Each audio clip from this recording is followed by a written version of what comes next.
روخانی کتاب افسانه‌های کاریزما بخش 4. شناخت دنیای درونیتان با دانستن یک نکته کلیدی آغاز می شود. نکته‌ای که کاریزما بر پایه آن ساخته و ایجاد شده است. ذهن شما نمی تواند واقعیت را از تخیل تشخیص دهد. این یک بعد از دنیای درونیتان است که می تواند به شما کمک کند تا به میل خود و تقریباً به صورت فوری به وضعیت ذهنی مناسب و کاریزماتیکی برسید. تا به حال احساس کرده اید که در حین یک فیلم ترسناک ضربان قلبتان بالا رفته و تندتر میزند؟ شما میدانید که این فقط یک فیلم است و در حال تماشای بازیگرانی هستید که از وانمود کردن به اینکه کشته میشوند راضی و خوشحالند، چون در ازای آن حقوق خوبی میگیرند.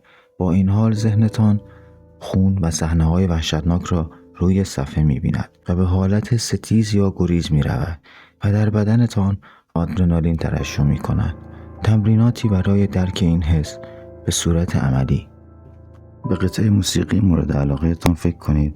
حالا تصور کنید که ناخن‌هایتان را روی یک تخته گچی می‌کشید.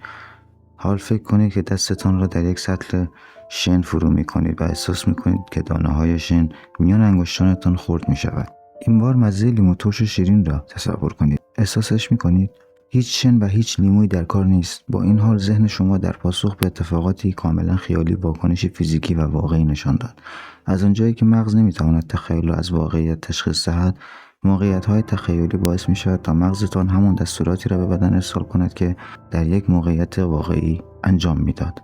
هر آنچه ذهن شما باور کند جسمتان نشان می‌دهد. صرفاً با داشتن یک وضعیت ذهنی و روانی کاریزماتیک، زبان بدن کاریزماتیکی هم خواهید داشت. در پزشکی به تاثیر مستقیم و قدرتمند مغز بر بدن اثر تلقین یا دارونمای پلاسیبو افکت گفته می‌شود. پلاسیبو یا دارونما یک روند پزشکی سوری است که در آن به بیماران قرص‌های بدون تاثیر می‌دهند، ولی این موضوع را به بیماران اطلاع نمی‌دهند. بنابراین آنها فکر می‌کنند که قرص‌ها واقعی هستند و بر درمان بیماریشان تاثیر مثبتی دارند و یا به بیماران می‌گویند که تحت درمان قرار گرفتند، ولی در واقع کاری انجام نشده است. در بسیاری از موارد بیمارانی که چنین داروهای خنثی و بی اثری را استفاده کرده‌اند نیز تا حدودی بهبودی می‌یابند. اثر دارونما در طول جنگ جهانی اول کشف شد. زمانی که دیگر دارویی در داروخانه‌ها پیدا نمی‌شد، پزشکان به فکر راه چاره افتادند. آنها متوجه شدند بعضی اوقات می‌توان صرفاً با گفتن اینکه به بیماران مسکن داده‌اند درد آنها را تا حدی آرام‌تر کنند. این روش در دهه 1950 به شدت شناخته شد و رواج پیدا کرد تا حدی که جوامع پزشکی به طراحی، آزمایش و مطالعات کنترل شده بالینی بر روی این روش مشغول شدند. در طول جنگ جهانی بسیاری از داروها در واقع دارونما بودند. پزشکان دارو و یا درمان‌هایی تجویز می‌کردند که امروزه می‌دانیم هیچ اثری نداشتند. با این حال وضعیت و حال بسیاری از بیماران بعد از استفاده از آنها رو به بهبودی می‌رفت و همه اینها به لطف توانایی شگفت‌انگیز مغز در اثرگذاری بر روی بدن بوده است. اثر دارونما می‌تواند بسیار قدرتمند باشد. آلن لانگر، استاد روانشناسی دانشگاه هاروارد، تعدادی از بیماران مسن را در یک محیط شبیه به خانه سالمندان جمع کرد، ولی محیط آن خانه با دیگر خانه‌های سالمندان متفاوت بود.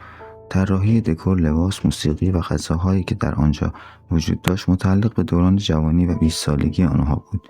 آزمایشات جسمانی که طی هفته‌های بعد گرفته شد نشان داد که آنها پوستی سفت‌تر، بینایی بهتر، قدرت عضلانی بالاتر و حتی تراکم استخوان بیشتر نسبت به قبل پیدا کردند. اثر دارونما پایه بسیاری از تکنیک‌های تقویت کننده کاریزما است و ما در طول کتاب هم به آن اشاره خواهیم کرد. در واقع استفاده از اثر دارونما یا تلقین شاید یکی از کارهایی باشد که قبلا به طور خودجوش انجام می‌دادید و به احتمال زیاد بسیاری از تمرین‌ها برای شما حسی شهودی و ملموس خواهند داشت. در فصل‌های آینده بر روی این مهارت بیشتر کار کرده و آن را قوی‌تر می‌کنیم. اثر ذهن بر بدن یک جنبه منفی هم دارد که به آن اثر زهرنما، حالتی که بیمار باور دارد بهبود پیدا نمی‌کند و افکار منفی ذهنش باعث بدتر شدن حال او می شود. میگویند در این حالت ذهن نسبت به عواملی کاملا خیالی واکنش نشان می دهد و عوارض بدی را برای بدن در پی دارد. در یک آزمایش دانشمندان به دست کسانی که نسبت به پیچک سمی آلرژی شدیدی داشتند یک برگ کاملا معمولی مالیدند، ولی به آن افراد گفتند که برگی از یک پیچک سمی بوده است. همه آن افراد دچار خارش و کهیر بدی شدند. هم اثر دارونما و هم اثر زهرنما نقش مهمی در توانایی ما برای بروز و ظهور پتانسیل کاریزمای ما دارند.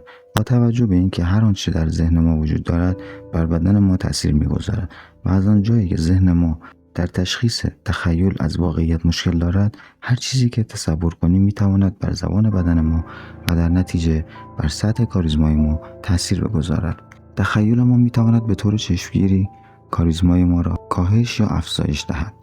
حالا شما اساسی ترین روش و ابزار برای داشتن کاریزمای درونی را شناخته اید و یاد گرفته اید. نکات کلیدی: کاریزما 3 عنصر اصلی دارد: حضور، قدرت و خونگرمی.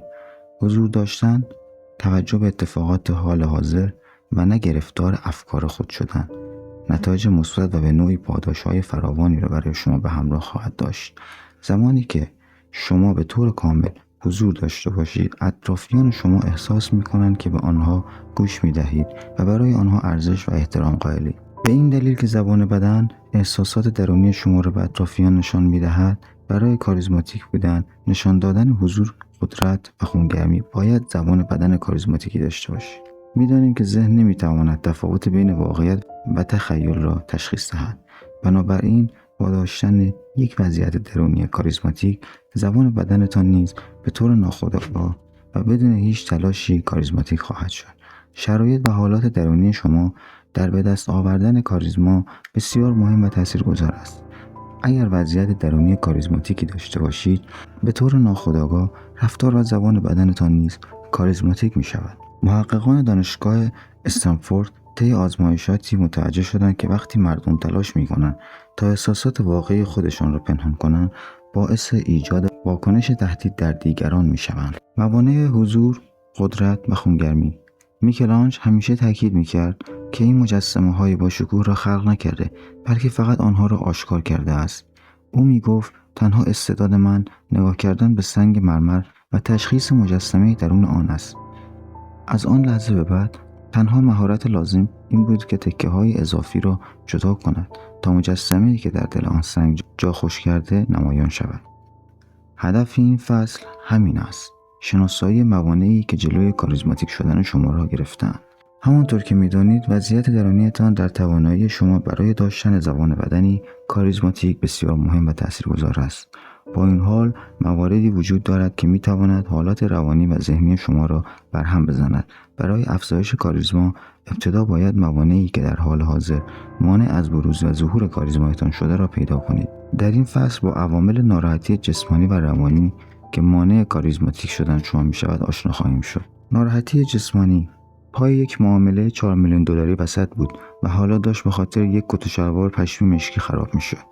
در یک روز تابستانی و گرم منهتن، خیابان‌ها مثل همیشه شلوغ بود و مردم به کارهای خودشان مشغول بودند. تام در حالی که بهترین کت و شلوارش را به تن داشت، در تراس رستوران نشسته بود و به منو نگاه می‌کرد. در آن طرف میز پاول، مدیر عامل شرکتی که تام می‌خواست با آنها قرارداد ببندد، هم مشغول انتخاب غذایش از منوی رستوران بود. بعد از انتخاب غذا، پیشخدمت منوها را برداشت و رفت. تام و تیمش برای ماه‌ها با وسواس فراوان محاسبات را انجام داده و تمام اتفاقات و سناریوهای ممکن را بررسی کرده بودند. آنها اطمینان داشتند که سیستمشان باعث صرفه‌جویی مالی و زمانی در شرکت پاول خواهد شد. ولی این کار برای پاول یک ریسک بزرگ به شمار می‌رفت.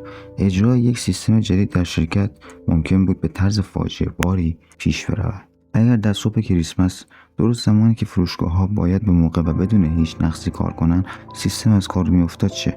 آیا تام و تیمش در شرایط بحران به کمک آنها می‌آمدند؟ پاول تصمیم گرفته بود تا یک فرصت دیگر به تام بدهد و ببیند که آیا او می‌تواند متقاعدش کند یا نه. این لحظه برای تام می‌توانست نقطه عطفی در حرفه کاریش باشد. او به سیستمشان اعتماد کامل داشت و حالا باید این ایمان و اطمینانش را به پاول هم نشان میداد. وقتی پاول در مورد شرایط بحرانی سوال میکرد، تام کاملا آماده بود و جواب را در آستینش داشت. ولی همونطور که داشت در مورد برنامه‌های اضطراری جایگزینشان برای پاول صحبت میکرد، کم کم دستش به حرکت افتاد. با کت برمیرفت، انگشتش را داخل یقه کت میکرد و آن را میکشید و چشمانش باریک و نیمه بسته شده بود. پاول با خود گفت چرا چشمانش یه جوری شده؟ حالات تام راحت و عادی نبود و این حس بدی به پاول میداد. چه اتفاقی داره میافته؟ پاول درست میدید. حالت صورت و چشمای تام تغییر پیدا کرده بود و کلافه به نظر می رسید، ولی این تغییرات هیچ ربطی به قرارداد نداشت. تام از نظر جسمی راحت نبود. پوشیدن و تحمل کردن کت شلوار مشکی، آن هم از جنس پشم، در چنین روز گرمی اصلا کار راحتی نبود. اگر شما به جای تام بودید چه اتفاقی می افتاد؟ تصور کنید حتی بدون پوشیدن چنین کتی در یک روز آفتابی و وسط تراس رستوران نشسته‌اید و با شخص مهمی صحبت می کنید که ناگهان آفتاب به چشمتان می خورد. زمانی که آفتاب به چشم ما برخورد می کند، به طور ناخودآگاه چشمهایمان را ریز می کنیم یا می بندیم. واکنش ماهیچه‌های چشمان ما به این محرک‌های بیرونی همانند محرک‌های درونی است. در دنیای بیرونی چهره شما عکس‌العمل‌های مشابهی را در تمام این موارد از خود نشان می‌دهد. از برخورد نور خورشید به چشم‌هایتان گرفته تا احساس خشم، مخالفت و نارضایتی. طرف مقابل این واکنش را می‌بیند، ولی ممکن است متوجه نشود که این حالت شما به دلیل ناراحتی جسمانی ایجاد شده است. تنها چیزی که می‌داند این است که در حال صحبت با شما هستند و این طبیعی است که کشیدگی و تنش در صورت و چشم‌هایتان را واکنشی به حرفهای خود بدانند و تفسیر کنند. پایان خوانش بخش 4 کتاب افسانه کاریزما از کانال یوتیوبی دیوید پادکست.